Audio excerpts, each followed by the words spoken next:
No committee, it is still morning and 10 a.m. Thank you for coming back promptly. We are going to spend the rest of the morning with Professor Colby on some more follow up on the foundation formula. Lots of F's in that sentence. And I asked Professor Colby to share some thoughts with us on foundation formula and special education. Professor Colby did a lot of the analysis that led to changes 6 years ago related to our special education financing, and likely we will need to see a change in that again to match up with the proposals before us for our foundation formula. And so are going to begin some of that work here, and we'll need a lot of input from our colleagues in the education committees because none of us really know anything about special education. Well, one of us, probably a few of us, know some stuff about special education. Special education is not the purview of this committee, nor can we really hope to understand it to its fullest extent, but I hope to understand some of the financing about it today. Professor Colby, you have the floor. I'm going to stop talking now. Thank you. Thank you, everybody, for inviting me back. I appreciate the opportunity. For the record, Tammy Colby, Principal Researcher, American Institutes for Research. Who I am not today is a member of the Vermont State Board of Education. Okay, so what I'm talking about is my professional capacity. So today I'd like to break sort of my interactions with you into 2 parts. First, to Chair Kornheiser's point, I'd like to talk about special education funding and finance first. And then I also have received some questions from you and others about my presentation, and I thought I would spend a couple minutes at sort of clarifying a few things that seem to have come up since then. And so you'll see I shared with Sorsha 2 different slide decks. One is the special education. That's sort of what I'm going to do first. The second one is actually my slide deck from last time, except I put some, at the very end, there are several slides with answers to questions. So I figured it was easier to keep everything in one slide deck rather than having multiple decks flying. So we can think about how we want to do Q&A around those things. If we do sort of special education, we do some Q&A. I'll leave that open to you. But I am going to sort of bifurcate the conversation a little bit today and make sure that we can cover both of those things. So let me share my screen.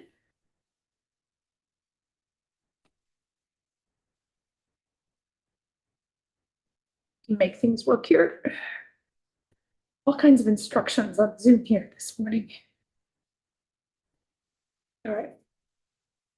So what I want to do today was, like I did last time, I want to talk about design considerations for establishing state's funding formula for special education. And before we can start talking about funding special education, I want to zoom back out and talk about what exactly is special education spending. What are we trying to fund? Okay. So what we're trying to fund are special education services. Special education services are authorized essentially by federal law, the Individuals with Disabilities Education Act. It was originally put in place in 1972 as a piece of civil rights legislation. It has a number of different incarnations since then, but it is the federal law that creates an entitlement for students in 13 categories of disabilities to receive something called special education services. So what is it? Special education services are specialized instruction and support that is tailored to the needs of a student with a disability who has something called an individualized education program, and that is also known as an IEP. That's a really important thing for us to remember when we talk about funding, because that's what we're paying for with special education dollars, right? It also means, right, we can also, as a part of an IEP, provide something called related services. And those are additional supports to the student with a disability. So they benefit from special education, the specialized instruction. That can be like speech language counseling, orientation and mobility, occupational physical therapy. What is not special education? 504 plans, right? That 504 plans are another kind of plan that a student with a disability may be eligible for under Section 504 of the federal statute. And a 504 plan can describe other kinds of accommodations and supports that a student might receive, but it is not special education. Students with disabilities can qualify for special education. They can qualify for 504 plans, okay?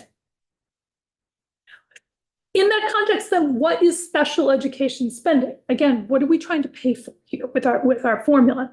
What it is, these are expenditures for what is spent to implement a student's IEP. So that can be specialized instruction or related services, specialized transportation, transition services, community-based learning replacements, homebound or hospital care, and tuition payments to special education and therapeutic schools as required by an IEP. What it is not early intervening services, including sort of tier 1 services you might have heard about under MTSS. It is not tutoring or other academic interventions for struggling students. It's not mental health, behavioral supports, or social work services that are not on a student's IEP. It is not payments to private school tuition for parentally placed students. Okay, so I start there because I think sometimes when we're trying to think about funding formula, it's really important for us to be clear about what exactly we're trying to pay for. And that's particularly important when we're thinking about a foundation formula, where we have a base spending amount and we may have weights that go on top of that, right? Because those weights that go on top of that are for those additional expenditures, right? And the services that are on a student's IEP are in addition to what a student receives as a part of general education. So how do states and districts pay for special education spending? So there are 3 buckets. And I realized after I made this slide that I probably should make some of these boxes smaller and larger, but you can imagine here that the federal funding bucket is the smallest bucket, right? It's a little interesting, right? IDA authorizes special education. In fact, Congress is authorized to pay up to 40% of the average per pupil expenditure. However, it never has done that. You'll sometimes hear full funding for IDA, right? Yeah, that's not happened, right? Where are we really at? We're at about 11 to 17% of special education, depending on the state.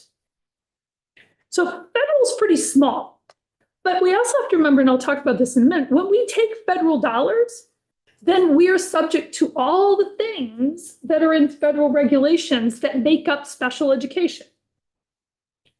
And that's important in the context of some of the new federal policy that might be coming down. The other 2 buckets are state special education funding. That's categorical funding, right? It says it's for special education. And then we have state and local unrestricted dollars, right? So if you think about you're a school district and you get your federal money, you might get some state money that's special education earmarked, right? But neither of those dollars fully fund Tammy.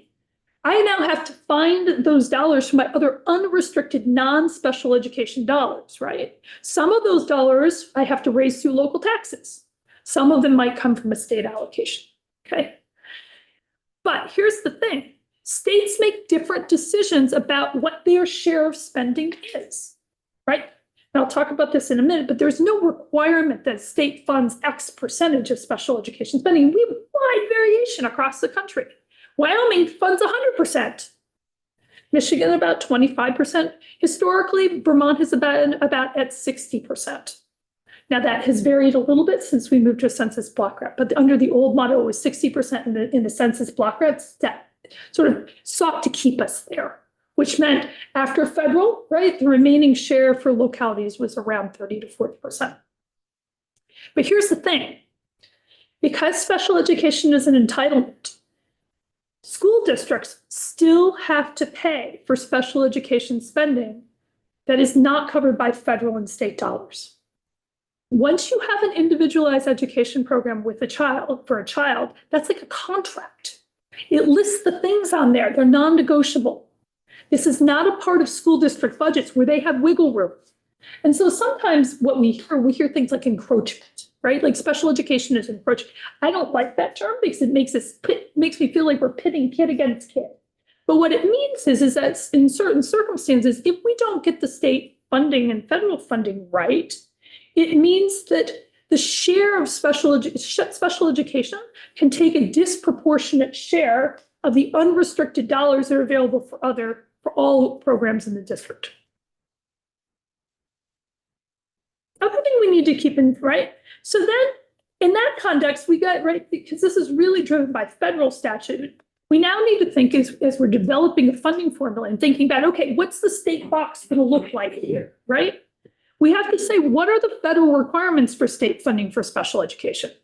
So what's the outline around that box the state has to stay in? First thing, and I mentioned this before, it's an entitlement. Students with disabilities who are identified as eligible for special education services are entitled to these services at no cost to their families or to themselves. Okay, that is full stop. There's no wiggle room on that. So that's the first thing that sort of colors the lines in our box. The second thing that colors our lines around our box from a state perspective is something called maintenance of financial support, MFS. Districts have MOE, which is maintenance of effort. States have maintenance financial support. In practical terms, what that means is states are required to make available at least the same amount of state financial support from one year to the next for special education. There's no requirement in federal statute that states actually provide funding for special education, but once they do, you can't walk back how much funding you provide. And this is posing some challenges for states like Vermont because we have declining populations, right? And so this is one of the federal funding formula is very outdated, and I can send you a piece that I wrote with some colleagues for Brookings Institution on this. But the takeaway here is once we spend X as a state, we have to spend X the next year if we want to still qualify for our federal dollars. But federal requirements do not stipulate how you distribute your aid, right? So you're in a box in terms of how much you have to spend, but it doesn't say how you have to distribute your aid. So what it means as policymakers, you have a lot more latitude over how you dole dollars out to districts, how you determine who gets what, than you do about the total appropriation.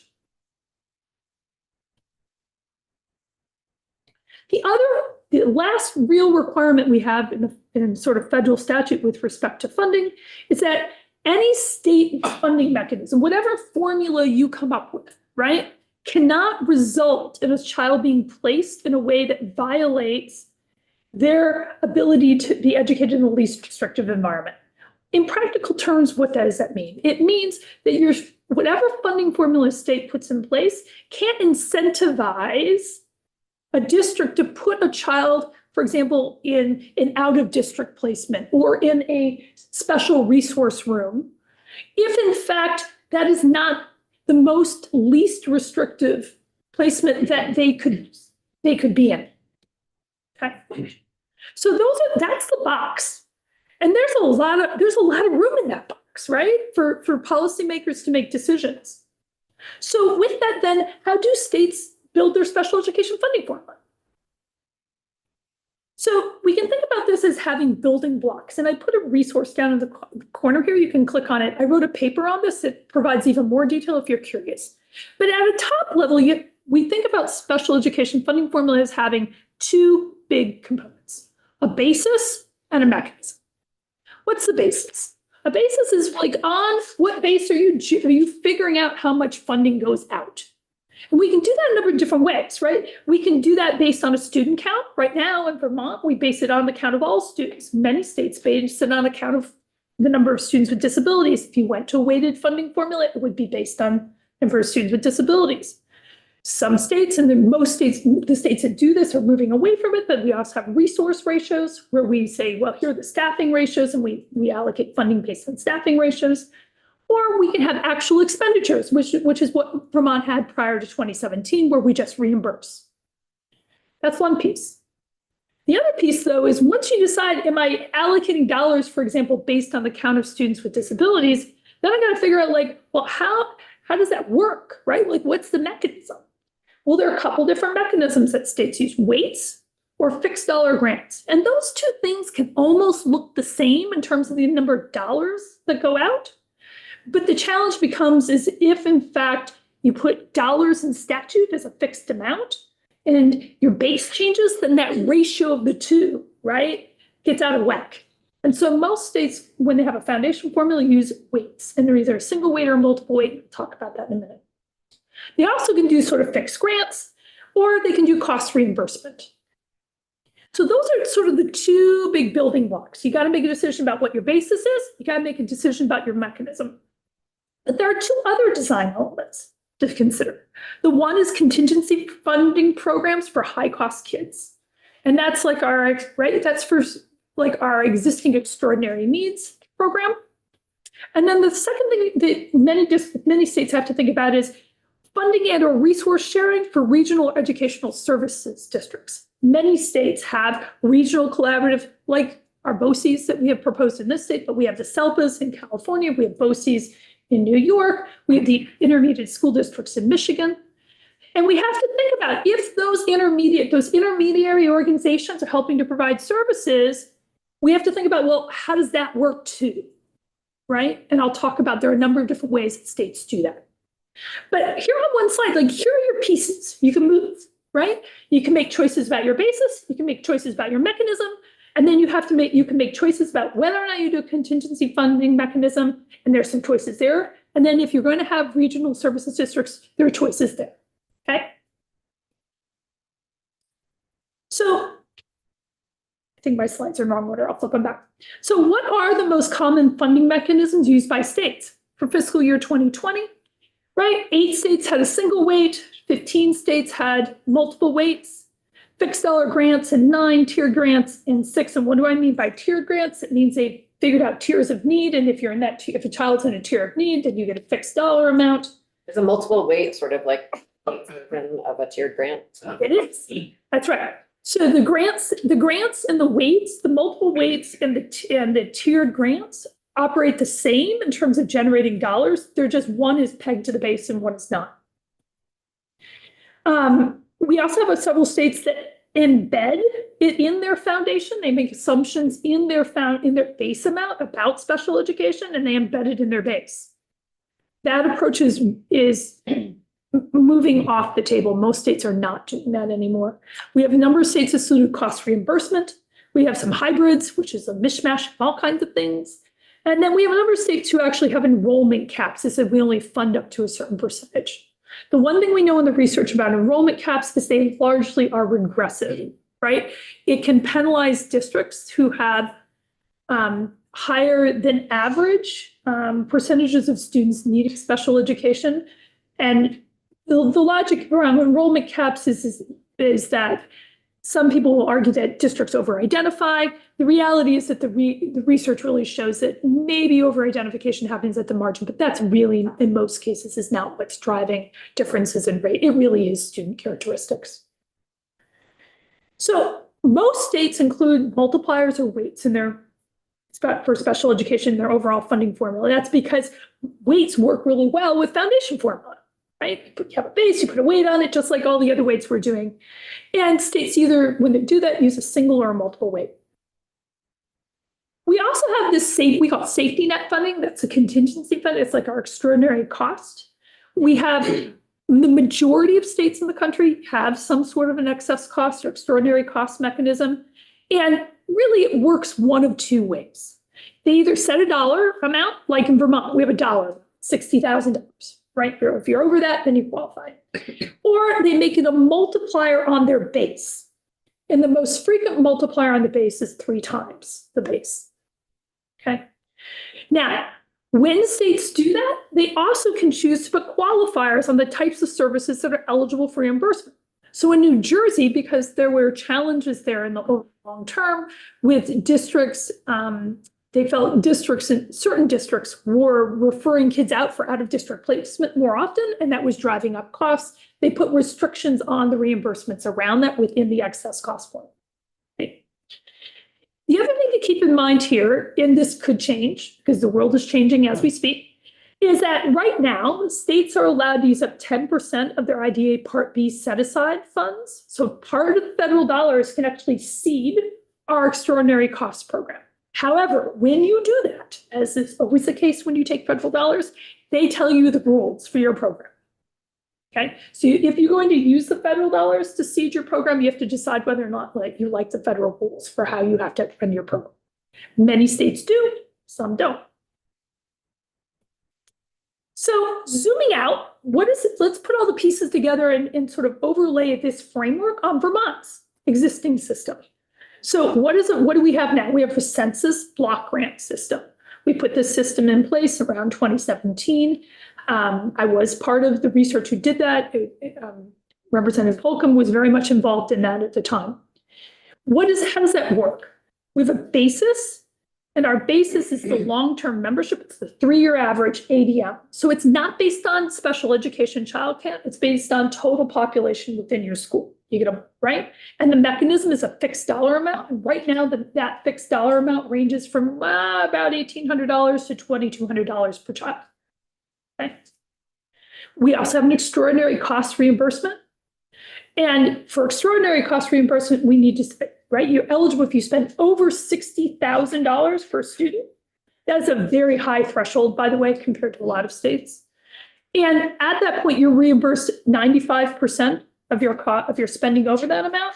And then the intent is below that amount, you're reimbursed around 60%. There's a complicated calculation for that, but the intent is for it to be about sort of a 60% below, 95% above.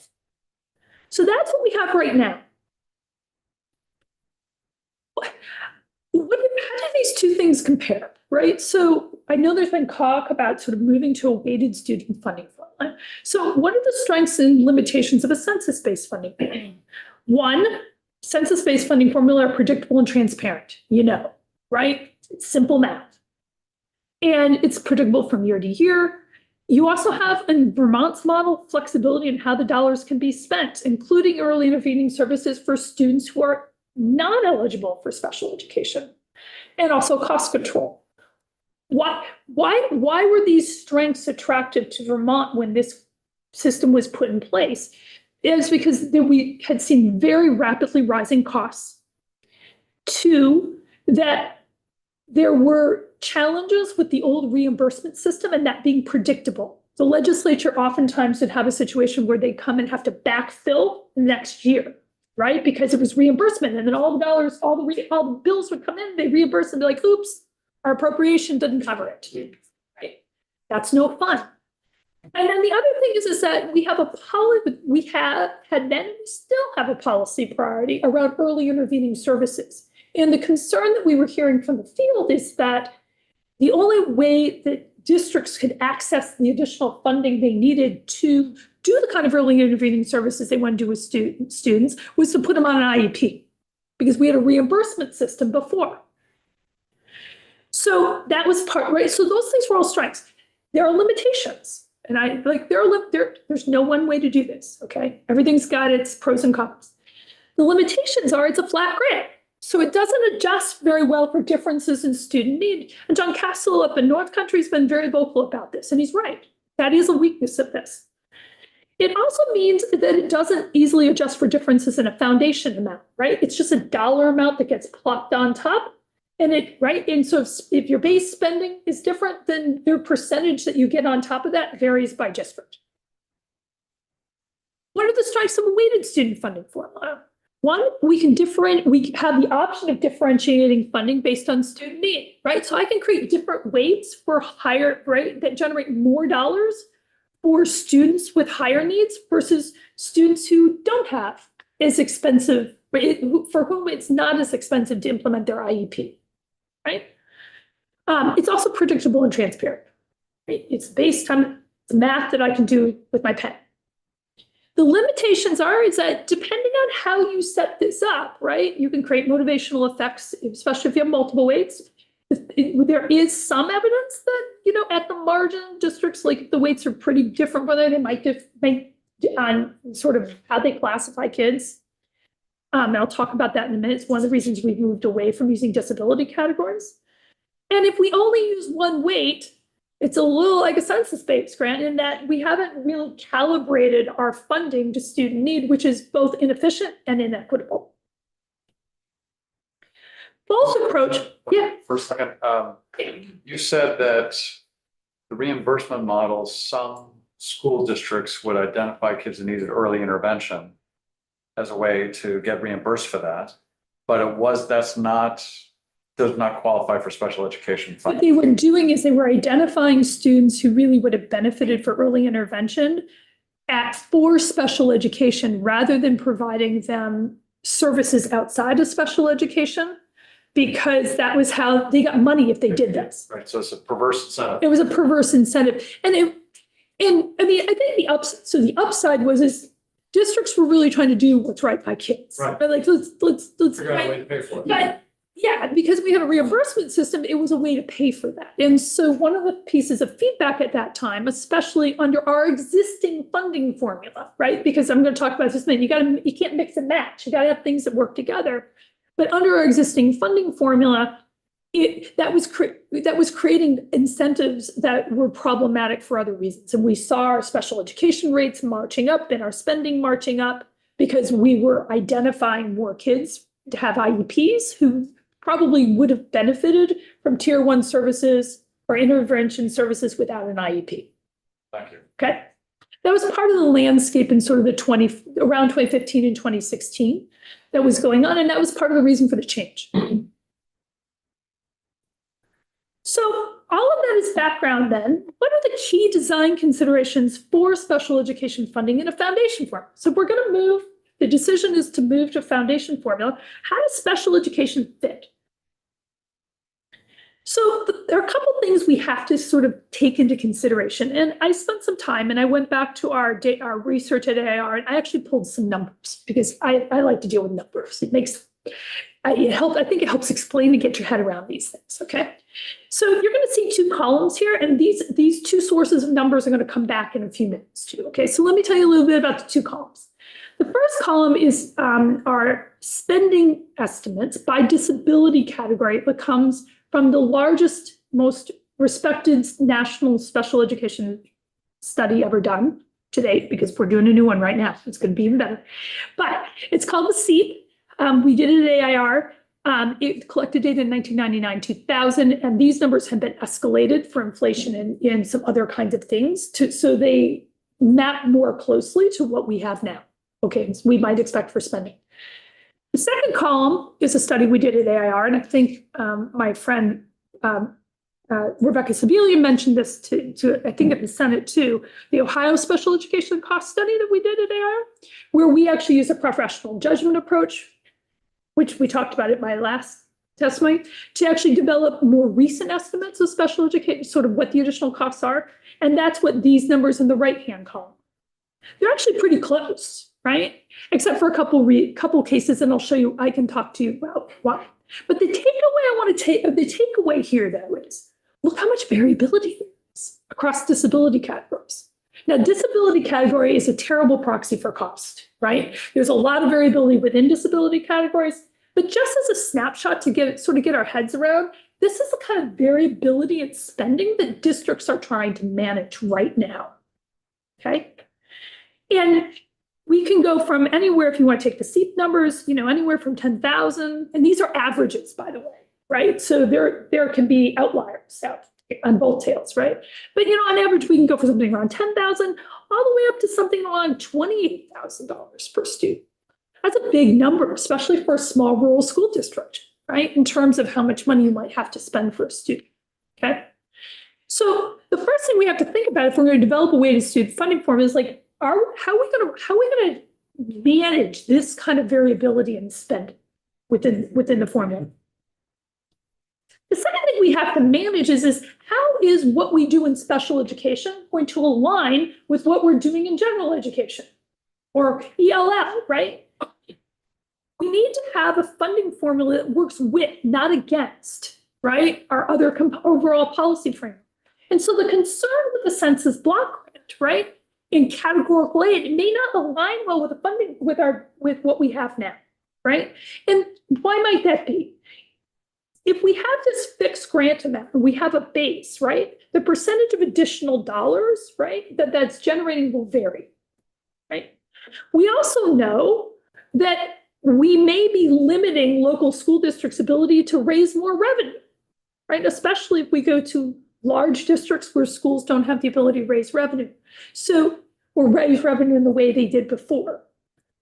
So what that means is it puts a special responsibility on us when we're developing this new funding formula to try to manage that variability and have it proportional to the base.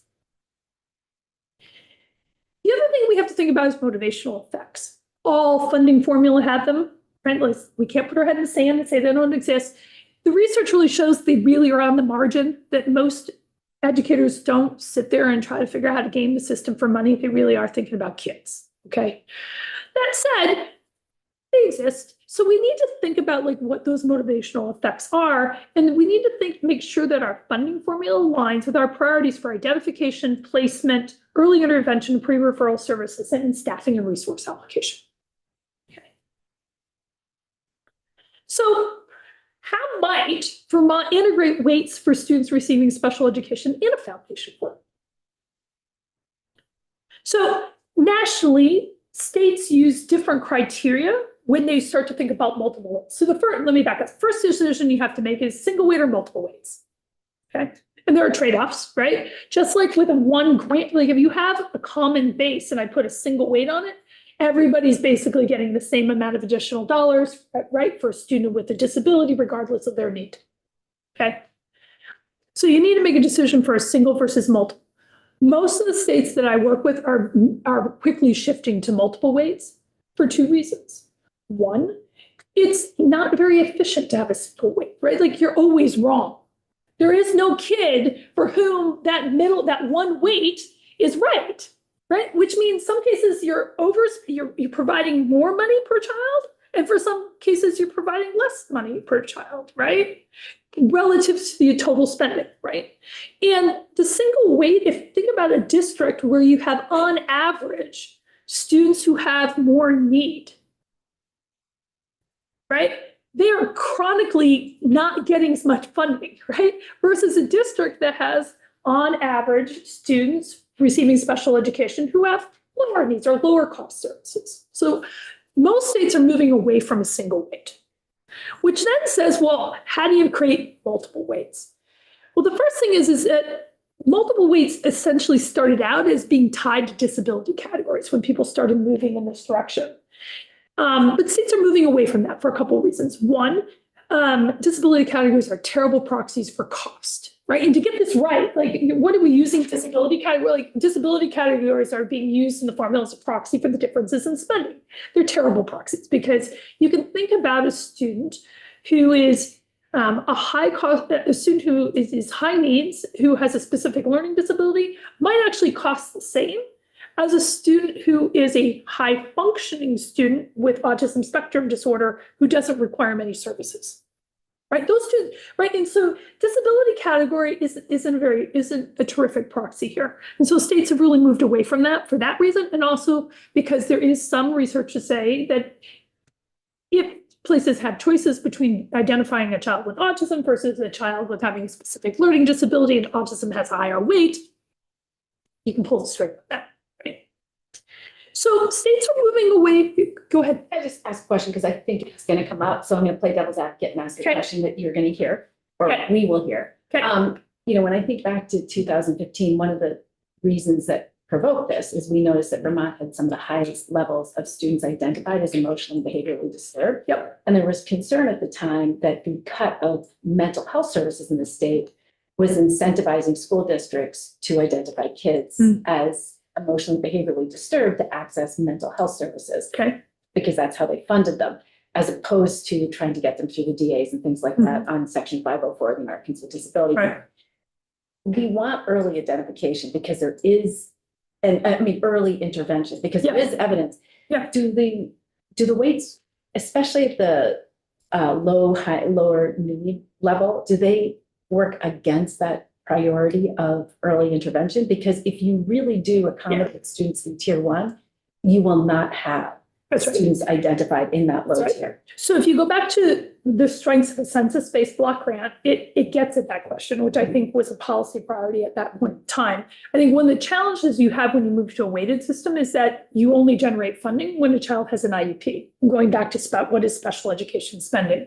So it creates, I don't know if it creates an incentive to identify students, but the weights will not generate additional dollars for tier 1 mental health and early intervening services, which is why it's so important that you get that right in your base. That's what I wanted you to Right. clarify. So there's a relationship between the weight and the base. Because if the base is Right. very low, and people can't raise revenue, then identification becomes a risk. I'm gonna, if I could, I'm gonna rephrase it. I think if the base doesn't have the right things in it, right, you haven't made assumptions about what really needs to be in the base, then whatever number comes out of that base isn't going to be the right number for a general education. And a general education should include early intervening services. And part of the reason I'm going to go back a few slides, I started with like, what is special education spending? What the weights are paying for is that additional spending that's on an IEP, that's over and above the base, right? So I think the point you're making is that it means that we've got to have the base right. And if we want early intervening services, if that's a policy priority, and we recognize, for example, in the research literature and the evidence suggests that that's good practice, and it does, then we need to make sure that in our base, we are making the assumption that schools should be spending money on tier 1 early intervening services as a part of that base spending. And Just so Representative Bodie's question. We communicated to the field, should we move to base with weights? How does the field know, Yeah. Well, I mean, I think we have to acknowledge sort of what are the limitations of a funding firm, right? Like money's the means, not the ends, right? You all have heard me, many of you have heard me say that before. But I think where this comes in, like when we're talking about policy implementation, the funding formula doesn't do that, right? Like we're just making sure that we have the resources. If there are concerns about policy implementation, then this is incumbent on the agency of education, right? To ensure that we have the right kinds of supports and services and that they're monitoring that in the field. Right? But the funding needs to be adequate, right, to do that. But then, right, money matters and getting the numbers right matter. But there's a second step here, which is once you have the money, people have to make good decisions about how to invest those dollars. And people do now and will continue to need good support in making those decisions. Local school boards members are very committed to this, but they don't spend their evenings, weekends reading evidence-based literature, right? Like that's not, probably not, right? Or maybe they do. But, they need, right? Like they're going to need expert. just so I understand exactly how the incentives are working, who identifies kids for an IEP? Is it the district or is it parents or is it some combination? How does that work? Excuse me, it can be an and in both. Excuse me, I swallowed wrong.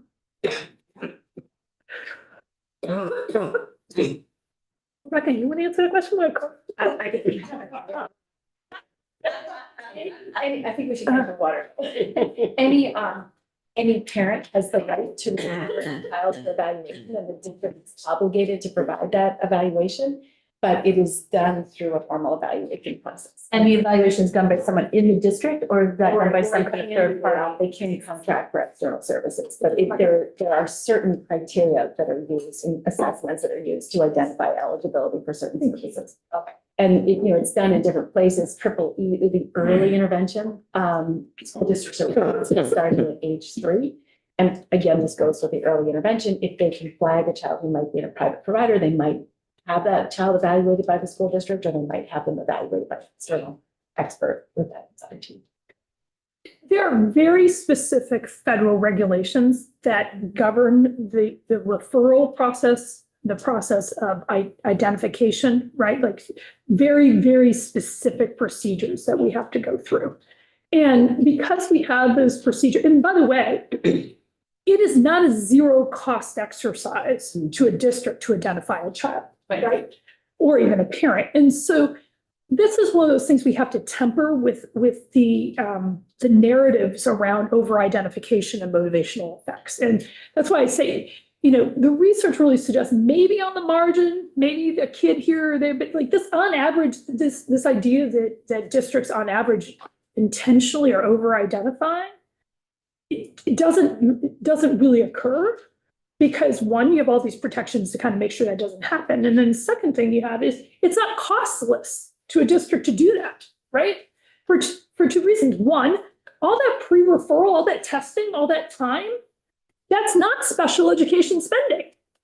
right? That comes out of unrestricted dollars of the district, right? And then when they do identify, remember there's a local share. Like nobody but Wyoming pays 100% of their special education costs. And so when you identify a child for needing special education services in a district, your local school district is always going to have to pay a pretty good chunk of the expenditure for that child. And so that's why we sort of have to temper the narratives around motivational ethics, because oftentimes we talk about the funding, oh, they want more money. Well, yeah, that's one set of motivational effects, but there's another whole set of motivational effects over here. And in the end, most of the research suggests that school districts do a pretty good job of trying to navigate this complicated reform process. And, you shouldn't, we should overemphasize the responsibility and price that it costs parents as well. Oh, To yeah, identify that. So yeah, I've had 2 kids that are on IEPs. So not only the expense, but the time that it takes is another issue. So there could be years lost. Yeah. in additional help because of that process to identify them as eligible. thank you for that point. And then I guess the other follow-up is, in one of our particular cases at the very end, there was a share cost with Northeast Kingdom Mental Health Services. And I just wonder how that works. And so when do you get to that point? And again, it was a long process to get to that point where the individual is institutionalized at the end. And there was a share there between education and Northeast Kingdom. So It would depend on how the IEP was structured and also the age of the child, right? There are options for Medicaid reimbursement too, which I didn't talk much about today because that's not something that the federal government's been walking, it's more and more different places with Medicaid dollars. But yes, that there are for students with extraordinary needs, right? There are school districts can access mental health services, they can make arrangements. Yeah. Okay. So, but back to the criteria of the way, oh, go ahead, Chuck. No, go ahead. I was helping you go back. Okay. Now that I'm not coughing up a lung, sorry. But, right, so most states have moved away from disability categories and they're really working to think about like, what are these, like, how do we create need-based groups, right, or tiers? And states do that in a number of different ways and no one's got it exactly perfect, okay? This is really sort of the direction we're heading. The National Special Education Spending Study, which I'm directing, will in 2 years, I think, have better data to inform states. But where we are right now is states are struggling to figure out how to create these tiers. And so they've used a number of different approaches. One is they take disability categories and they group them into tiers. And so the idea with that is even though disability category is not a great proxy on its own, but if you get a group of them together where, the costs are relatively similar and that makes sense, right? Because you kind of think about it like low, medium, high cost, right? Places like Florida are actually developing matrices where they actually check off services and they say, well, if you're getting this intensive of services, then it's this amount of money. So we have sort of services. We often have some incidence-based kinds of things. And we do have situations where states reimburse at different rates if you are based on the percentage of time in the general education classroom. The trick with that, remember back to our federal requirements, you have to be real careful with that because you have to still ensure that you don't set that up in such a way where you incentivize a child to be in a more restricted placement than they should be. And then sort of all of this is sort of cost-based, right? So we need to make sure that we're calibrating our weights according to sort of what we think the difference in costs are. And that really is what's most efficient and equitable. So what I did is I actually took the data from the SEEP and the Ohio Special Education study, and I mocked up some weights, right, to give you a sense of what this could look like here. And I calculated possible weights for single weight design and multiple weight designs. And what these weights assume are the national average spending amount by these disability categories that come from these 2 studies. They're the 2 best studies we have in the field.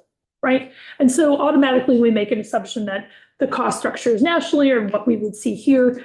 I I don't know that there are a lot of good arguments for why that wouldn't be the case, or if it isn't the case, then maybe it should be the case, right? So if you look at the first row, that would be an overall average weight. That's kind of your single weight, right? And I'm going to go back to my presentation from a couple weeks ago, which is the value of your weight depends on your base, right? Remember I showed you those dollar numbers? It's relative to something, right? So depending on your base, your weight is going to change. This idea where you just pick weights and you say, oh, that's the weight without thinking about the base, that doesn't work that way, right? We all did that math here together, right? And so what you see here is that I use two different assumptions for possible bases. I'm not advocating for a base, I'm just showing you how this works, okay? Is when you see the ECF base, that's the base, that's the 15,500 that we generated on our data from our education cost model. And that, right, that only reflects through 2018 because that's all the data we have. We don't have the data updated for that. And then we have the evidence-based base, which is, I think, the one that's coming out of the PICUS and the APA reports, and that's the 13.2, okay? So you can see these two columns. So if you look at this, and I take the SEEP, like on average, this is what we spent, we think we're spending based on the SEEP data. We see with the ECF base for an overall weight of 1.32. If we use an evidence-based weight, that would be 1.55. If we use a lower base amount, which is the PICUS APA weight, then the special education weights go up, right? The additional spending for the IEP didn't change, it's just the base has changed, right? So we see those weights looking like a 1.72 or a 2.01. All I have to work with are disability categories here, so that's not advocating necessarily to do that, but you can kind of see how this works. So what I did is I grouped these according to low, medium, and high cost disabilities. These are in the blue ones, right? So if you were to think about a low, medium, high cost tiers, right? And it would include students with these disabilities in those categories. You can also see how those weights. So for a low cost, a student, a weight for a low cost student, based on the SEEP data, it's 0.72 or 0.84. Based on the Ohio study, it's 0.7 or 0.83. Medium, 1.07, you can sort of see that range, right, to 1.2, depending on your base, and your high cost is 1.459 up to 2.61.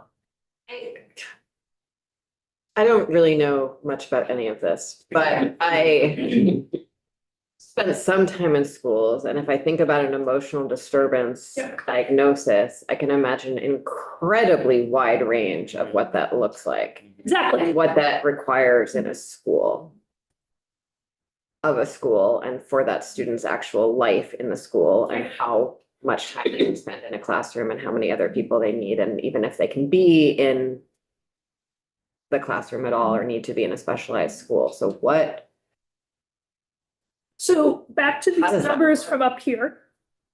These are the averages, and I actually have the ranges on these numbers if you're curious. I can Okay. provide them. But yes, And I guess it's better than just- variability. Yeah, there's as much variability between as there is within, right? And so that's one of the challenges with using disability category. But like I said, this is all I had to work with here, and so I thought it would be just illustrative to sort of give you a sense of what we're talking about relative to the basis based on national spending data. And then I remember when we were talking about the EL weight, Yeah. your team had particular struggle in creating differentiated EL weights because of Vermont's sort of low access to data. I'm imagining that's much easier. It's much easier to do that with special ed in Vermont because you have students with IEPs throughout the state rather than in just like 3 districts, the way you do with EL. Yeah. Or do you still have sort of data? It's a data challenge. In fact, that's why the federal study is going on, because what we're doing in the federal study is we're taking a national sample of 15,000 students and we're getting their IEPs and their detailed information to create cost estimates that are just not by disability category, but then one of our purposes is to look and say, how do students with how do costs vary by certain kinds of characteristics so we can provide states that kind of framework. That framework currently does not exist. Okay, the closest we have right now are disability categories, and then states have been playing around adjusting these for the amount of time that students spend in a classroom or whether they're out of district placements. It's just where we are in the field right now. You are exactly right. That's exactly where we need to drive to. The data do not exist. Could we do something like that in Vermont? Yes, we could. Right? We could do a Vermont specific study. And I will be happy to share right now, the National Special Education Study was one of the very few studies that was not cut on Monday. Department of Education. Yeah, I will say that is likely not, that could be a not yet. But as of today, that study is still going. Call your congressman and say this is really important, especially if they're Republicans. And right, like, so, you know, maybe in a year and a half, 2 years, we'll have those data. But what we have, this is what we have right now, nationally. And I know it's less than satisfying. And like, that's part of the reason we're investing all this money to do that study is because of exactly the point you're making. But my goal here was not necessarily to say these are the arbitrary with the values of the weights, but just to give, as you're thinking about what a foundation formula might look like, what weights would look like, here's some policy choices for you. Here's some mock-up of what that would look like based on actual data of what this could be. And I have one more question before I go to, can I ask one more question? Back when we moved to a block grant. Instead of a weight. Why do you think we did that? And why might a weight look We different couldn't now with a wait. different? We don't have a base. We didn't have a base, right? So part of the reason we couldn't go to a weight when we did the 2017 work, right? When we did this is right now, everybody gets to choose their spending, right? There is no common base. So on what would a weight apply to? Right? You could have gone to, right? And this was one of the things that was investigated by the task force is we could have gone to sort of a fixed dollar amount, but the challenge of that is that's always going to be a different proportion to the base too, right? Like it's never going to generate the same account. We get ourselves into trouble when you have an uncommon base. If in fact you're moving to a foundation formula, right? We have the ability to be more efficient with our dollars and more equitable with our dollars by calibrating a weight to a common base. And that weight, I'm going to go back up here. How many backups do I go? Right? Remember what special education spending is. It's that dollars to implement an IEP. It's different than the other kinds of things that we're thinking about, right? So if it, on average, the additional cost of serving a student with a specific learning disability is $10,363, it's $10,363. We need to make sure we're generating that amount of money, right? On top of a common base. Sure, did I answer? Okay. Perfectly. Thank you, Rebecca. Thanks. Actually, two questions. No worries at all. Two questions. One is, you know, one of the reasons for the BOCES bill was to try to get to bigger scale. And Right. I guess an underlying question I have, and this is sort of just general to thinking about the relationship between base and weights, is there an interaction with district size? Yeah, you teed up my next slide. Oh, well, then, there we go. Well, then hold that to get to Okay. the next slide. And the other point is that you've talked about the relationship between the weights and the base, that Yep. they're different, like what assumptions you make about base Yes, affect what you have to decide to do on weights. And I'm yes. trying, I mean, I'm trying to make sense of some of the existing proposals on the table where we've been talking about our base as generous relative to bases in other states. And we've been talking about the weights that you provided for the ECF study as sort of convergent evidence on the weights for the ED base. How do we make sense of that as non-funding formula experts? So, and I'll talk more about this in the second set of slides, right? Right, because one of the questions has been like, seems like there are different base numbers flying around. Why might that be? Right, and so I'm gonna, if I can put that in a part, Wait, put a do pin you in want it. to target- Like I think that I want to be systematic in that answer because they're just really different assumptions here, right? And on an evidence-based model, right, because you are costing out certain things, you have to be very specific about what you cost out, right? So remember, this is a hypothetical or prototypical school, and you are making decisions about what goes on in that school. And then you are saying, if I do all these things, it costs this, right? So if in fact your assumptions are different, right? If you're going to compare this to, for example, to an education cost function, which is using actual spending data, if your assumptions are different about what's actually going on in schools here from what, right? And the evidence base from what actually is going on over here, those numbers are going to be totally different, right? But it also means that if you're going to use evidence-based methods to develop a base, you need to be really, really specific. So I don't know, like I haven't spoken to the authors of the evidence-based numbers at all. So let me be close. I don't know anything about what they did other than what I can read in the newspaper like everybody else. But if in fact early intervention is important to Vermont, and we think that's something that we should be investing in, and we feel like that's evidence-based, then that should be part of our evidence-based base, right? And we should be costing that out. I do not know whether they did or didn't. That's not a critique. I'm just following up on her. But when we think about weights, right, the weight is going to do, right, for special education, because we're thinking about like a fixed dollar amount that pays for an IEP. The weight itself is going to vary depending on what the base is because we're generating those additional dollars. Okay. Other considerations. Yeah, I'd like to back up a little bit. Okay. You asked, first I'd appreciate the chair saying you didn't know very much about this sort of stuff. And I'd say I'd never been on the school board, never worked through these exercises, in place.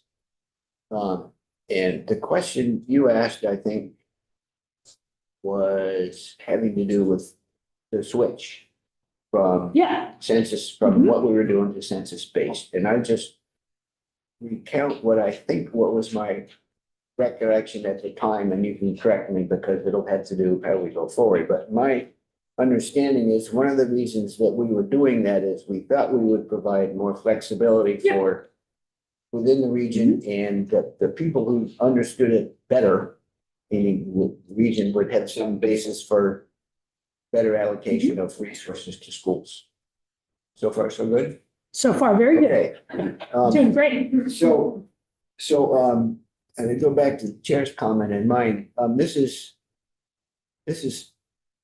interesting, right? Well presented, articulated, I understand. We can all work forward to where are we going here? And because I'm not sure at the end of the day or end of the exercise, what our role is here. Oh, so I think, let me answer that question for you, because I tried to do that at the beginning. The way that special education dollars are included in the proposal that we have before us, and the modeling that we have before us is silent essentially on special education. Okay. And the reason we moved, it's silent on a number of issues, not because of any reason other than the folks did not necessarily have time to dive into it. It's also silent on pre-kindergarten and Sure. to some degree CTE. Which are all really essential areas of the funding formula. And so we can't even ask our staff to begin building the kind of models we're going to need in order to make decisions until we make some decisions about these pieces that are somewhat silent. We moved to our census block grant, as Professor Colby said, back when we did not have a foundation formula, back when we had a variable base. And from the very little bit I understand about this stuff, it's best practice to use a weight if that's possible.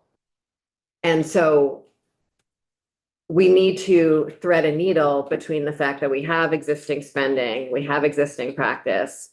We've long, the Education Committee and our statute has acknowledged since the passage of 173 that we need to be delivering special education differently than we are. And need to spend differently than we are. And so we certainly don't want to double down on something that is not working as effectively as it could. So likely we are spending time on this because we're going to need to create a special education weight as part of the reform package if we move to a foundation formula. That last sentence or two was very helpful because I've been trying to ascertain, learn as much as we possibly can here. What's my role? Yes. In the context of the committee and what we're working on, and so that's very helpful, Madam Chair. Thank you. So there are two other considerations I would put on the table. I mean, there are lots, but I'll throw two more out there to have you ponder. One is to follow up on Rebecca's comment around regional services collaborative. Remember I said like that's a decision, right? And we do have the BOCES right? We have a BOCES bill last year. My understanding is we are still waiting for the agency to have resources to sort of finalize some of those kinds of things. But I think one of the things we have to think about, particularly with some of the governance proposals we have on the table, is what would this look like if we had educational service districts, if we had regionalization? And that we've seen in other places is a technique or a tactic for managing or getting to scale, providing services that are for students with low incidence, high need disabilities. Right. So if you are a rural school district and you have one student who has high needs, perhaps with autism spectrum disorder, right? You have one student, you're serving just one student. Everything's a one-off, right? And particularly if you're in a rural area, you might even have trouble getting the right staff, right? The right people to come into your district. Whereas if you have a regional collaborative, right, you might be able to use itinerant staff. There might be services available at the region, right, to do things along those lines.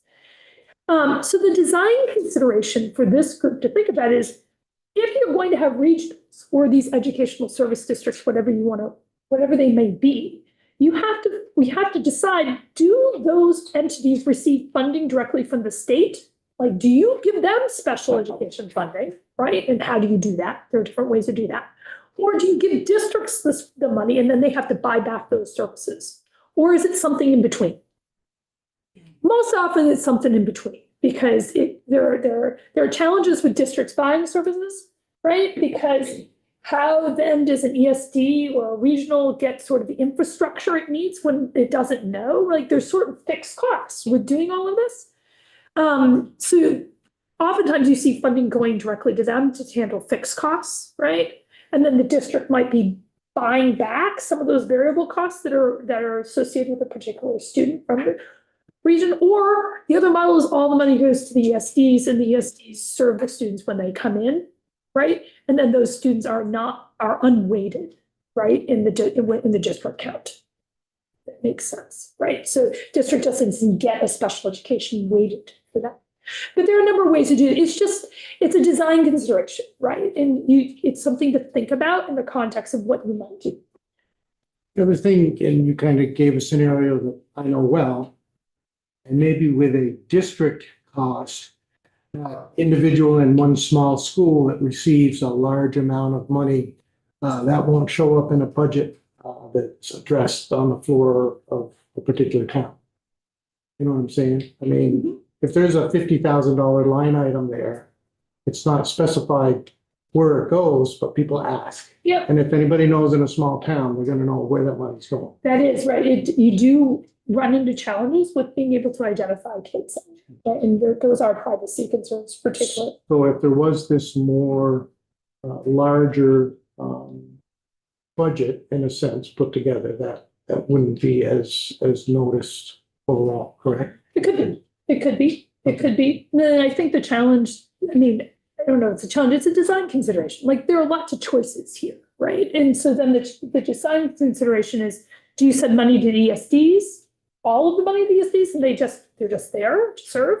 And the ESDs could also do, like the intermediate school districts in Michigan, for example, provide more than just special education services. They do lots of coordination across the professional development and things along those lines. So that's one level, right? The selfless get the IDA money goes through the selfless, California, for example. So these are all different ways to think about it. I just flag it as this is something to think about, right? Not making a recommendation. The other design consideration is with extraordinary cost reimbursement, right? This is a rapidly growing share of special education spending in Vermont. I think the numbers I've seen is something like $70 million, which I've got to tell you is bonkers. Right? And that's a technical term. And really, we were just doing work in Oregon and, there's in Washington too. And, their extraordinary cost fund is like a fraction of that in the States. Like, so something's going on, right? Like, I don't have the data. I don't know what's going on, but something's going on. And so a design consideration you're going to have to think about in the context of this larger, right, potential funding formula is what should that spending threshold be? Vermont is actually higher in many places, right? Which would also makes me just wonder what's going on, right? Because it should be harder to qualify for the dollars in many places, and yet our spending is really high. And should the state put qualifiers on what types of services or payments are reimbursed, right? Those are two design considerations. So at the end of this, I added a few papers you can look at, and I'm happy to try to answer more questions.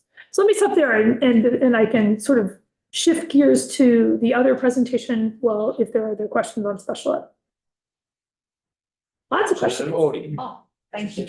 I'm thinking about what Representative Higley said, and I'm also thinking about if you were going to go with something that protected identities of kids, so you were going not straight to the district where it's really transparent, then I wonder about a transition, because if we suddenly have these new structures, they have to do a lot all at once. So I wonder if, we think about some phase-in or something, or whether we have to get outside consultants and put that in the budget for a while to get things going in our state with a completely new governance model. So those are.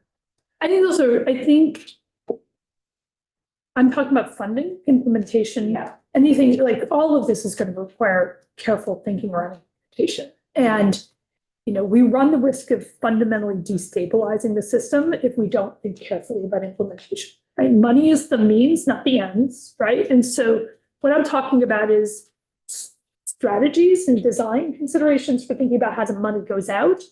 But there needs to be careful thinking around how the dollars are spent and how the systems and structures operate within whatever context, right, those dollars land. And have you seen, I know this is outside the presentation, but have you seen, and outside what you just said, but have you seen other states, would we be able to get on the phone and get? Sure, and there are really good national organizations like, the Council for Exceptional Children, there are good organizations in the country who think really hard about special education service, right? We also, as long as they're still funded, but who knows, we have the National Center for Systemic Improvement, who already provides technical assistance in the state, right? And CSI, we have a Progress Center, those are all funded by the federal government. One of the nice things about working sort of organizations and contractors that are funded by the federal government is that they're objective, right? And that they're trying to keep you within the regulations and things along those lines. They also have a really deep sort of national perspective on these things. And those resources are usually free. Representative Phillips. Yeah, I want to go back to the very beginning when you talked Oh, should I about, pull up my slides? I'm sorry, I shouldn't have put them down. the federal funding, Yeah. this maintenance of financial support. Do I understand that if we accept $10 million from the federal government, we have to continue to spend $10 million irrespective of the number of students that would qualify? We need to continue to spend this year what we spend. We have to spend this year what we spent last year. It's not a match with what the federal government gives us, right? Oh. Because the federal government gives us such a small share of what we spend. Okay. But the idea is that it's supplement versus supplement, right? They don't want to get into a situation where the federal dollars are somehow taking the load off, or we're offloading, right, the cost that way. And that's how it was structured. And the last time the formula was revised was in 1999. And there are a lot of really antiquated things about the formula. And one of the things the formula does not do very well right now is adjust for population changes. And it's not just increasing and decreasing population, it's also about, for example, Nevada, I can send this to you. I have a little tableau, you can look and see how much states get. Vermont does pretty well on this formula because there's a hold harmless too that says you can't, right? They can't, you could never go below what you were in 1999. Well, Nevada has had a really significant change in population, in terms of population growth, right? The needs. They get proportionally less money per student with an IEP than Vermont. So on that one, but back to maintenance financial support, we are obligated, if we spend $1 million this year, we have to spend $1 million next year. Irrespective of where the money comes from. I mean, Whether or not it has to be. whether it's federal money or state money, it doesn't matter. We're spending $1 million.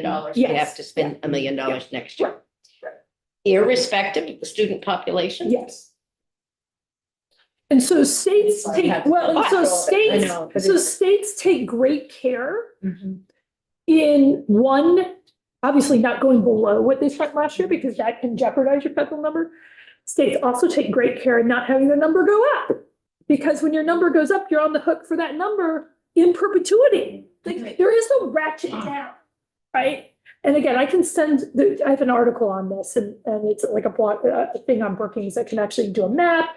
It really is kind of a messed up federal formula, but that's what we're stuck with. Yeah, that, I just don't understand that.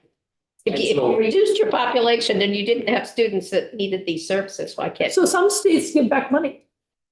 New Hampshire's had to give back money because they couldn't spend it.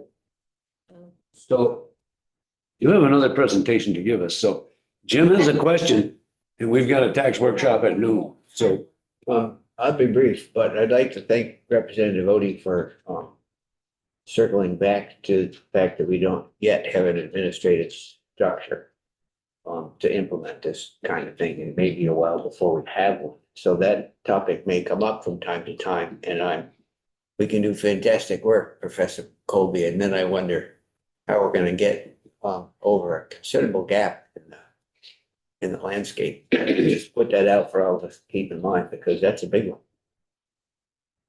One last time, okay.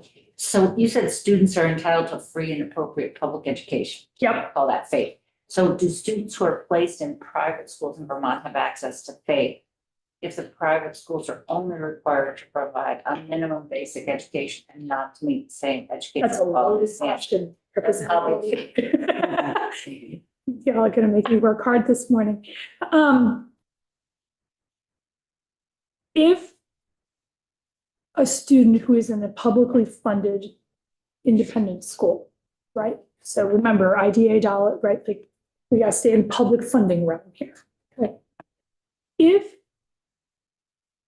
the independent school has a curriculum that is less than what they might have, or opportunities are less than what they might have in a regular public school, it could be that there is a violation of FAPE. This is a really tricky legal issue, and I am not a lawyer. Okay, so that is not legal advice. But could that happen? Yes, it could. I think the question needs to be, is it happening, and how would you determine whether it was happening, right? And I don't know the answer. I don't know the answer to that question in Vermont right now. But there is an obligation to make sure, right, that you have substantially equal educational opportunities. But that obligation exists for general education students too, right? Under our Constitution, FAPE creates an additional federal requirement, right, for students with disabilities, if they have an IEP. Okay. So I only have a couple things to share here. This is not it. I can't tell when I'm sharing. Do you see slides? Yeah. Okay, good. Otherwise you'd be seeing something else. And I don't know. Responses at the end of the presentation. Yeah, responses to questions. I'm just trying to figure out. Got it. No, it's gonna do that. Okay. Well. What I did is I put the responses to questions at the end of my presentation from last time. Okay, so I'm not going to do 35 slides again unless you're really excited to hear all about base funding again.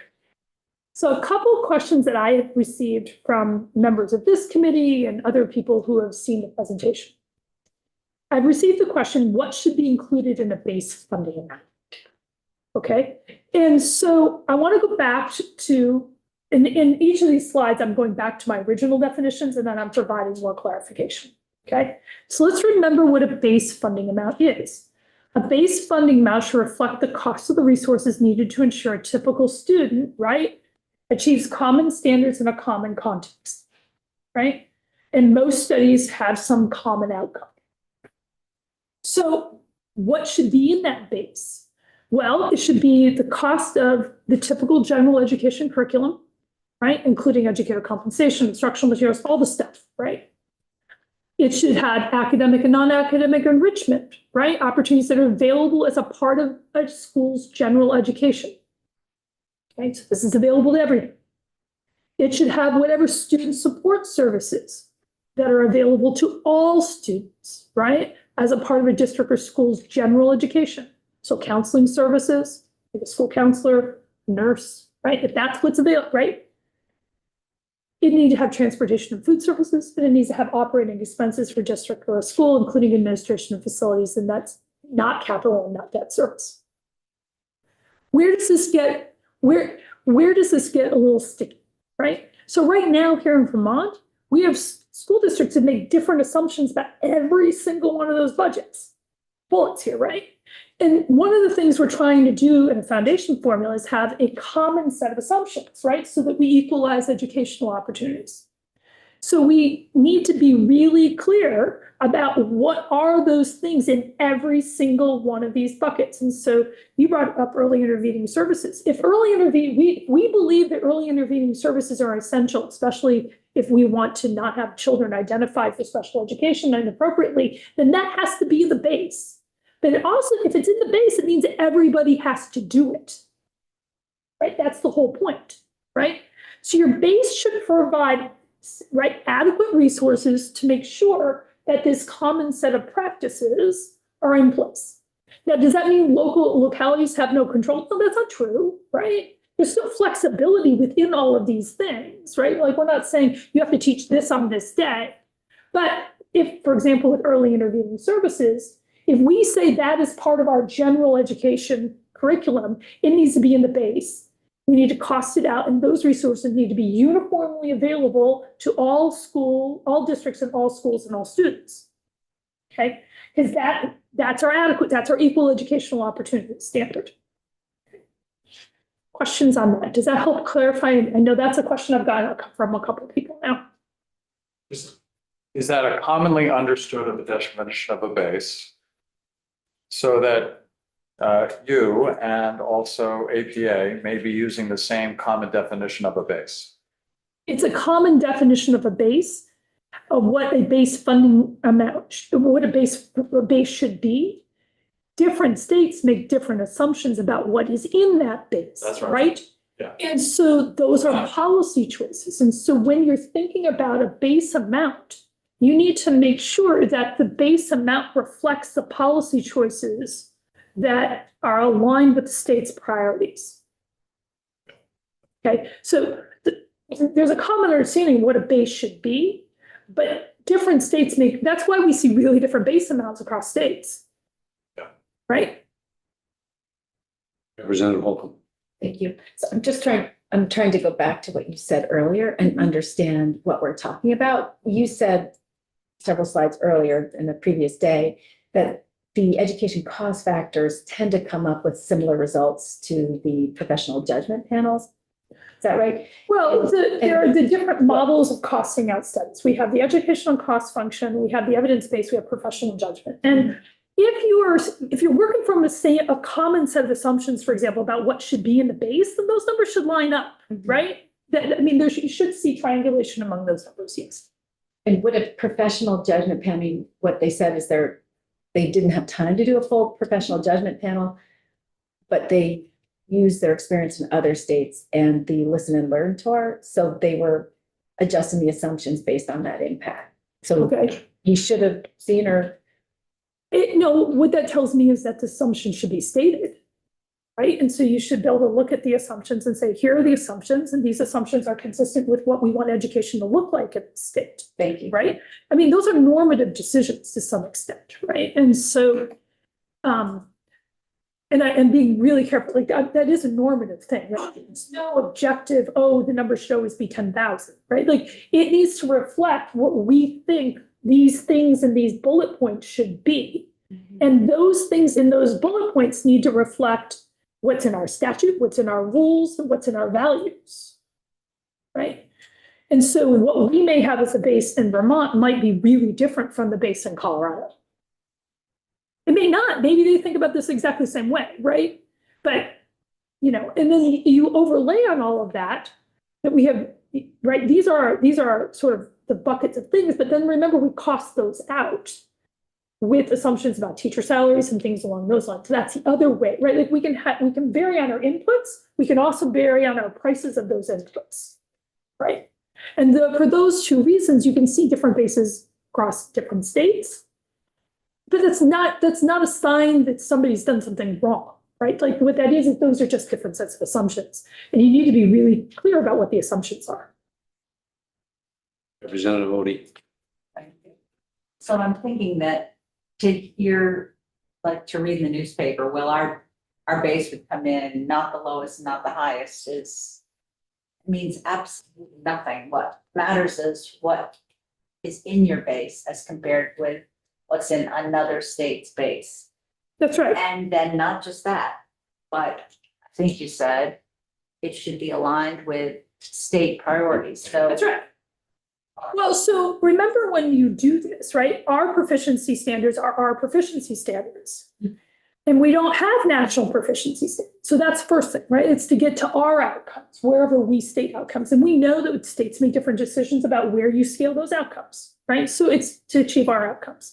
We in the state also have in statute other policy priorities, flexible pathways, early intervention, right? MTSS. Like think about all the things. Those things need to be reflected in our base amount, right? Because otherwise you end up with a base amount that isn't aligned with our policy infrastructure, right? So we need to make sure that we have that our base reflects our policy infrastructure. Because if you don't, we'll either have too much money or too little money. Like it won't match. The money doesn't match, right? And I know there's debate about whether or not the base that's been proposed by APA is insufficient. I have not talked to them. I don't have their assumptions. I can't, and I won't say that. What I will say is, as policymakers, if you are concerned about that, then it's the assumptions that you need to look at, right? You have to look at, here are my assumptions for my inputs. You need to look at your assumptions for the prices, and you need to say, do I agree with this? Those are the kind of questions that you need to ask. The second question I've got is, and I think this is kind of related to the question, is what are the different assumptions used in the education cost function, the evidence-based approaches to calculating the base spending amount sort of builds on that. You have to remember that the education cost function is actual spending. Like this reflects what we're actually spending. And if you believe that our actual spending is aligned with our policy priorities, then that makes sense. And it includes all the district spending, school spending, except federal's not in there because we're modeling the state contribution, and no capital and no debt service.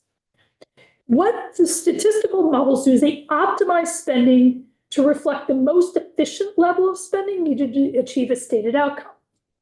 So a base that comes out of a statistical model like that is not the highest number, it's not the lowest number necessarily, it's the optimal number statistically. What comes out of an evidence-based approach? Right? These are the resources needed to implement a set of evidence-based practices in a prototypical district or school, right?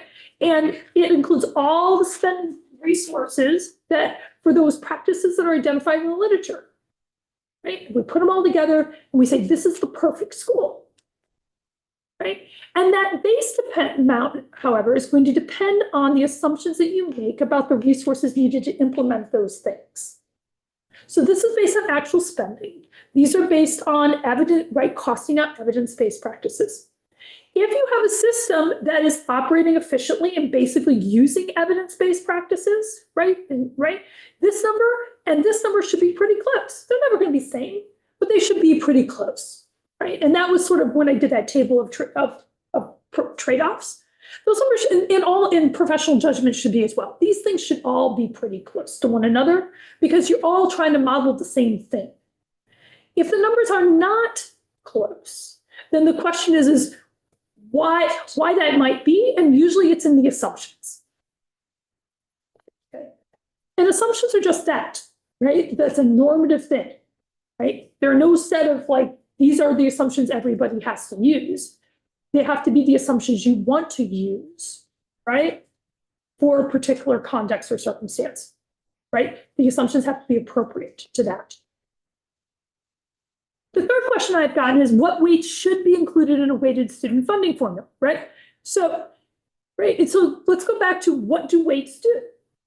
Weights adjust for differences in educational costs, right? These are cost factors, right? And cost factors should be for those things that are outside of district control, right? This is why the cost of educating a student to standards varies, but they're not things over which districts have control, such as preferences for more services or preferences for less services or more athletics, right?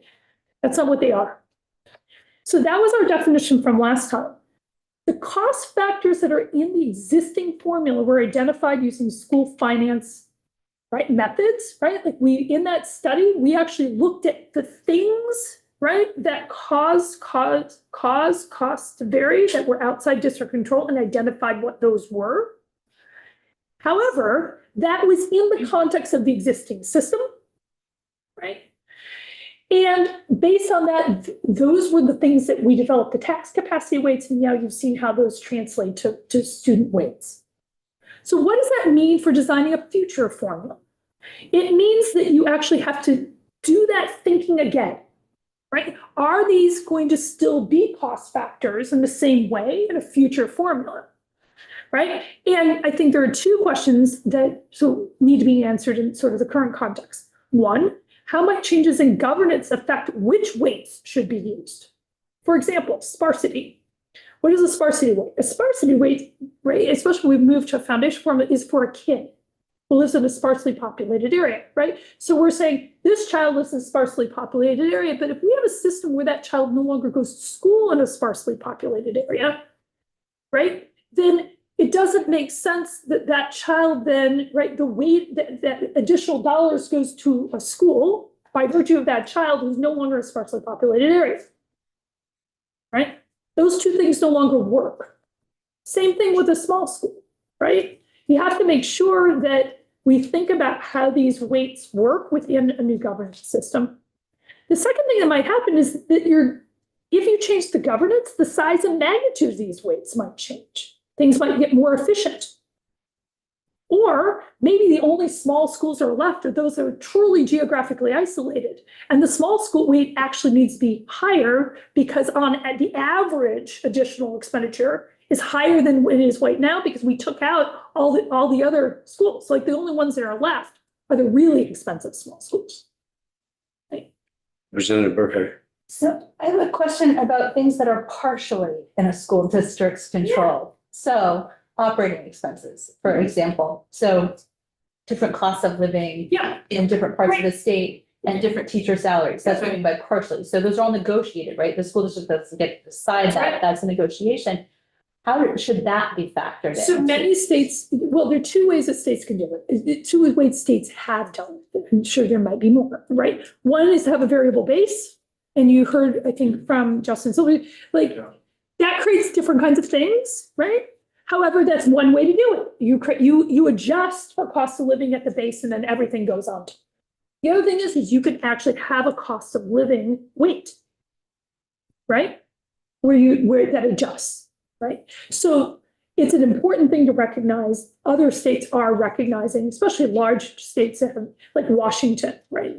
I wouldn't necessarily advocate their program, but they do something with regional a lot, right? Oregon does the same thing. We're looking at both those states, right? It's something to consider, and that is a cost factor that is outside district control.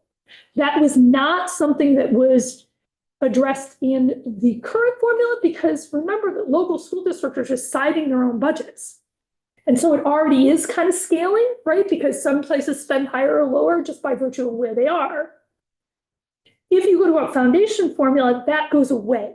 And so that's the kind of thinking that I'm prompting here, which is you have to sort of go back and think really carefully about what are the cost factors that would be in a new funding formula and make sure that you account for them. And they may not be the same factors. And the magnitude of the factors might change, right? So if we're moving governance structures around, so it's simply grabbing weights and plopping them in, even if they're the weights that we developed in our study, may not be appropriate. Representative, what was it? Going back to something you said earlier, Tammy, about Tammy. the sparsity weight. Yeah. If the student is living in a sparse area, we're going to school in a more dense area that way, but that student's transportation costs are still going to be higher than the average. Could be, but if you have a transportation fund, maybe, right, like this, you are right. That is exactly how we have to think about cost factors, but then we have to think about like, how do you manage that cost factor in the larger context of funding policy? Yes, you could keep a sparsely populated weight, but then you would have to acknowledge that what that weight is offsetting is only transportation costs.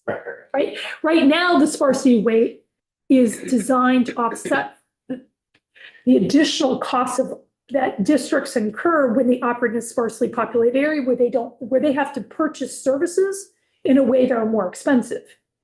That could be transportation, but right? But right now we don't require transportation at the state. So you're exactly how you need to think about it, but those are the kinds of things you got to disentangle here, right? And so simply thinking about, oh, this is our weights and they go, maybe not, right? We have to think about like, what are the cost factors going to be and what are to what extent would we think that changes in governance structure would impact how large or small they need to be? So what that means is it's really difficult when you're changing both the chessboard and you move into chess pieces at the same time. It makes it really difficult to prospectively know what the appropriate weight should be.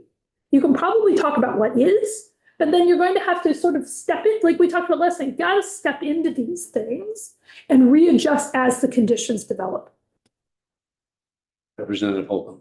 Thank you. So, but I'm going to use your example as a testing, because I think what you're saying is we need to figure out a way to disentangle for things that reflect costs you can't control versus costs that are preferences. So for example, in our state, we have children who drive by small rural schools on their way to very large schools that cost more.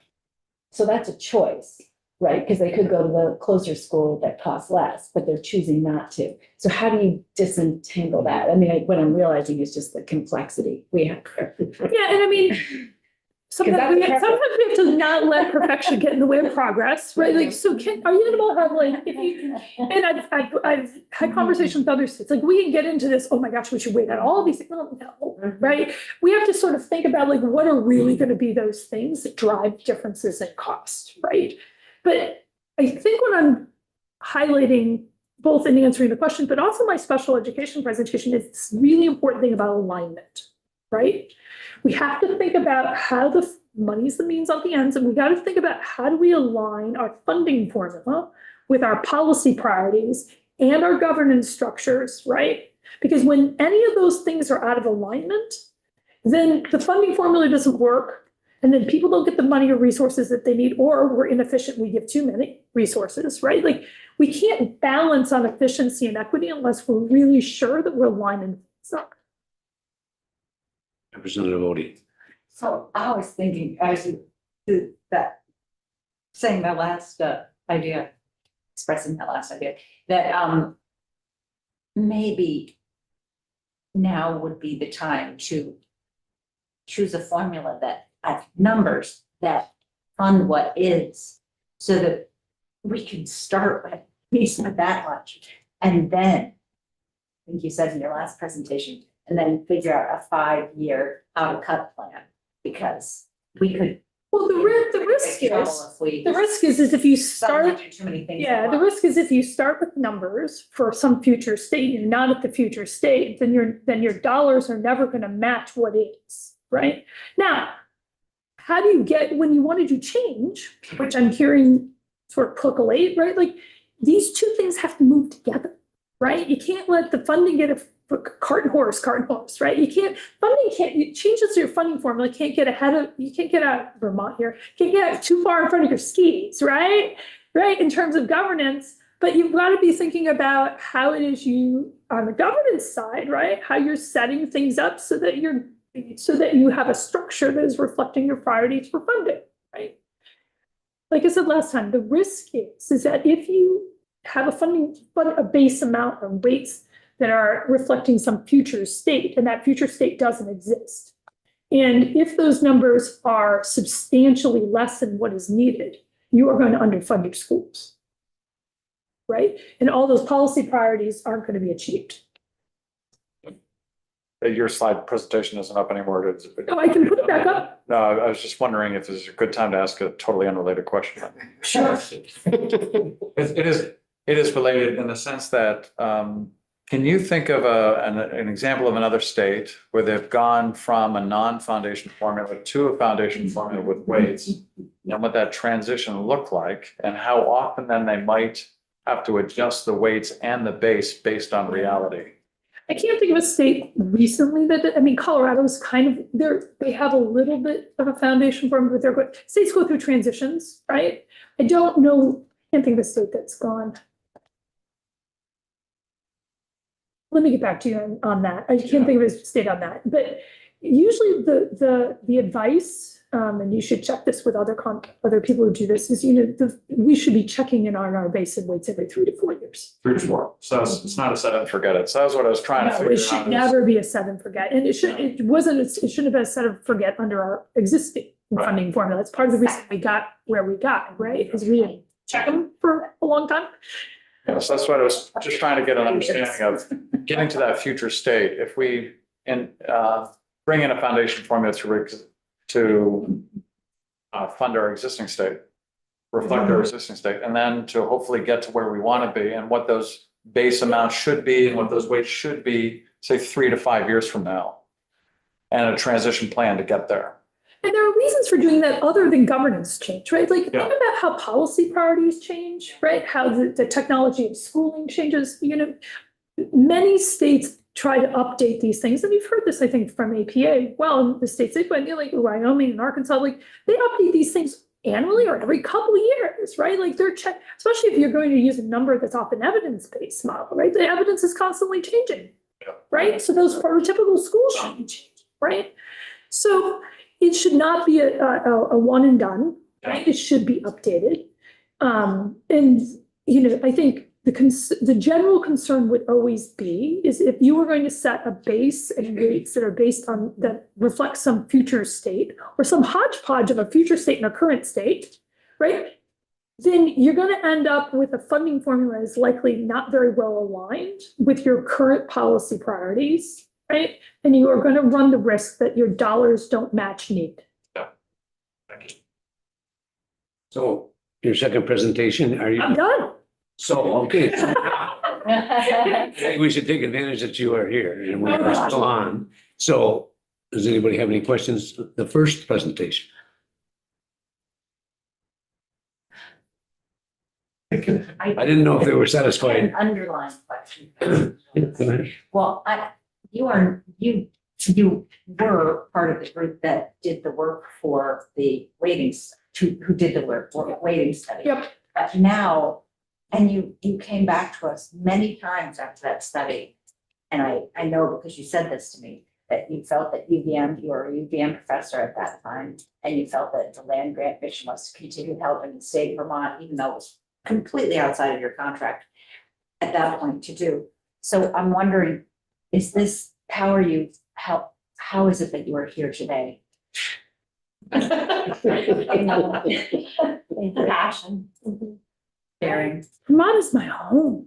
My kid goes to high school down the road, right? Like I care a lot about this, right? Like, but this, no, I'm not under I contract. want to be sure that that's clear. No. No. No. Thank you. Thank you for this. Not that I'm saying we Yeah. should stop talking. Yeah, but No, Okay, so- I'm happy to talk to you. It just, this is really important stuff to get right. I was thinking about when you talk about economies of scale, say if we put a BOCES for special education for the entire state, you still have those examples, and you brought it up, of one special ed student in a remote school that has those large expenses in that school. Yeah. The weight by itself may not be enough to fund the cost of educating that student in that remote school. That's right. That's why we have the extraordinary cost reimbursement program, right? The extraordinary cost and reimbursement program should be the insurance policy that districts can rely on when that situation occurs. So you can Extraordinary- that above the weight. that- Yes, it's above the weight. Okay. It's above the weight, right?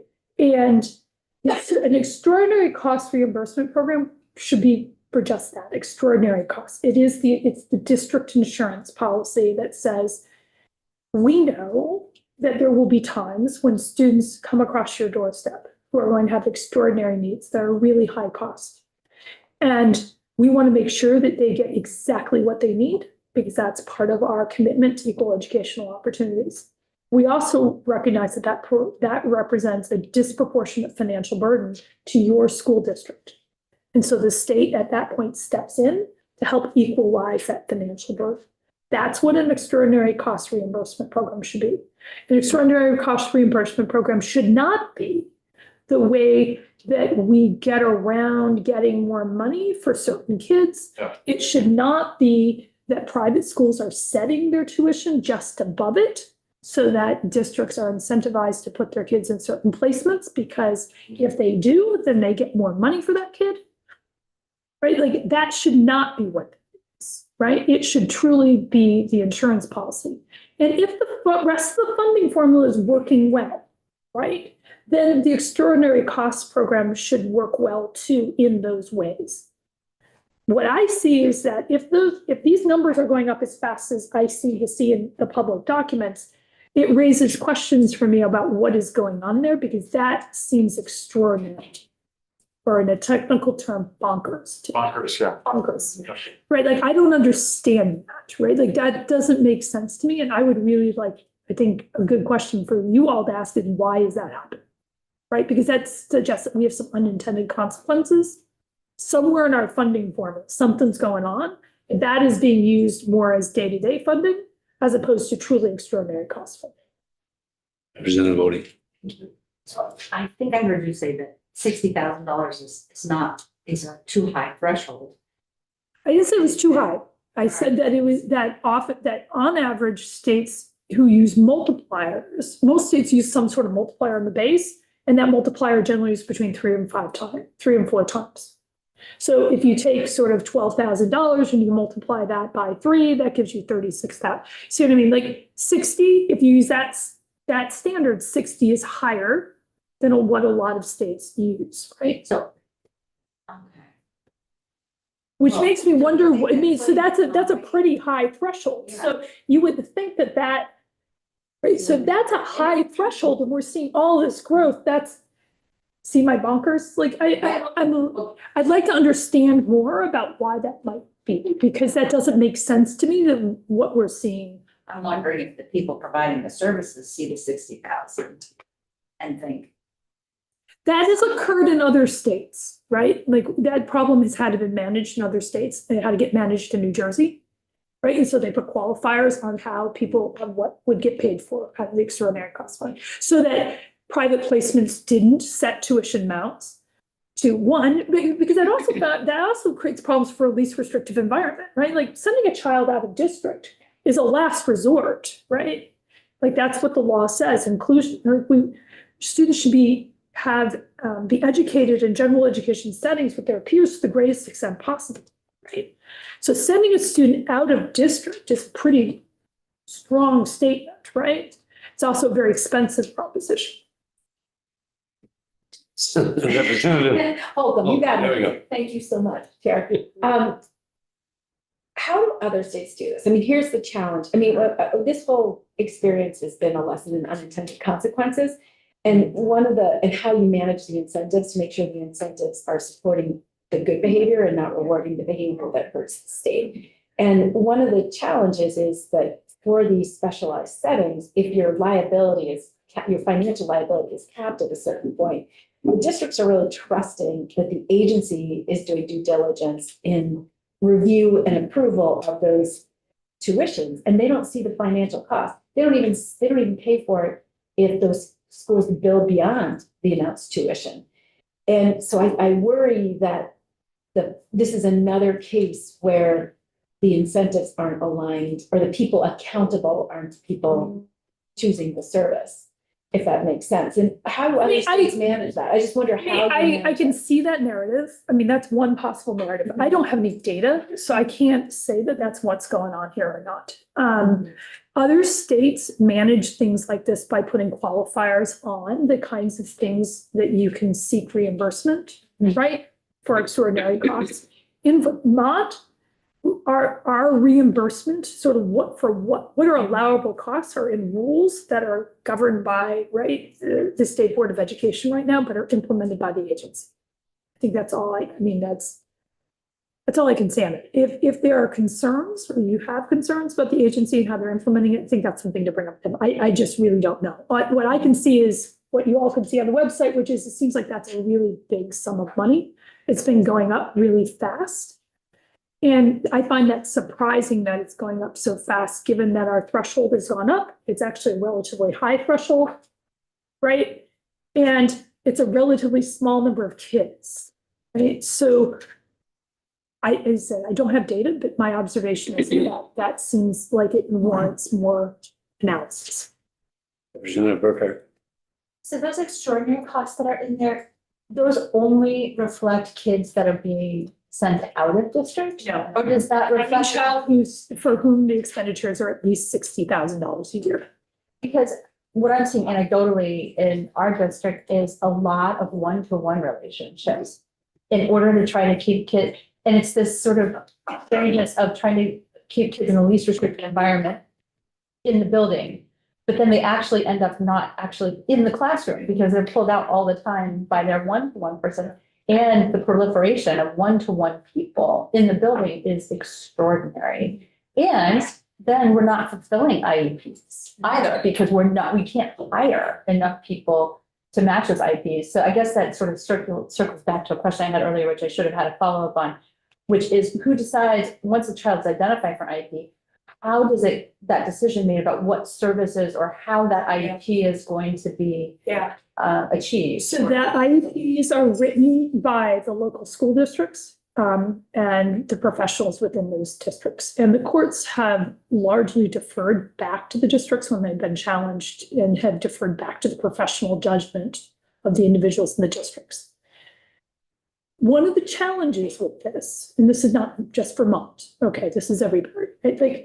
So we're trying to strike a balance between having an individualized educational program that meets a student's needs, right? And we're having caring adults try to figure out what goes on there, right? And those caring adults are typically very well trained. But if you are operating in a school where you know you have this package of resources, or you only have this training, or you only have these backgrounds, typically what ends up on the IEP is what you know and what you can do. And that is not, let me be clear, that is not just a Vermont challenge. That is a challenge with the system generally, right?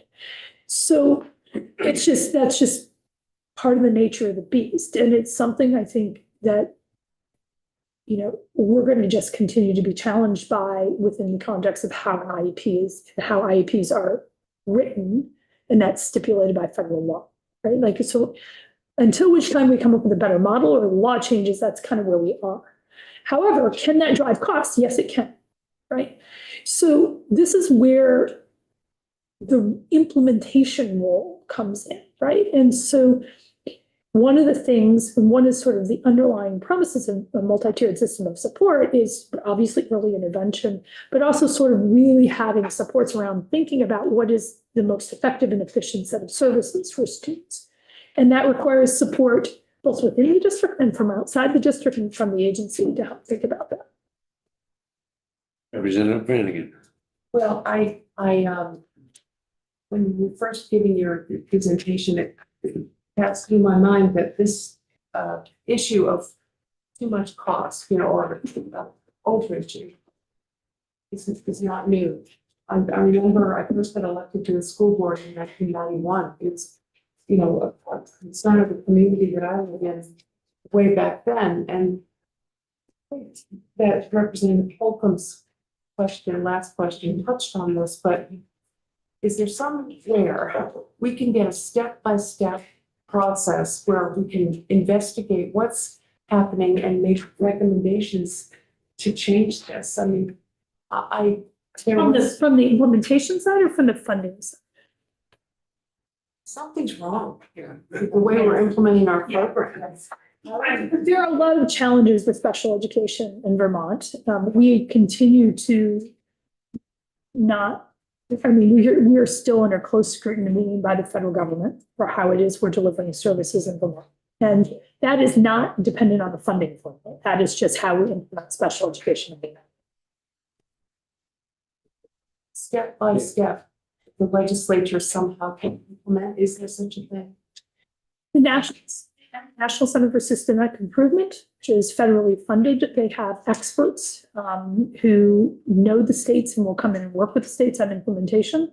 So that I think if you were wanting to talk to somebody, that would be who I would refer you to someone like that. My expertise is more on the funding side. I know enough about the implementation side to try to make the two work together, but there are really talented people in the field who think about systems change. So Tessie Bailey is probably one of the best people in the country. So I would, someone like Tessie Bailey or Cass Pavlitzal, like there's some really good people out there that think about systems change. Professor Colby, Yeah. thank you. We have to wrap up and Sergeant has to switch to the text workshop.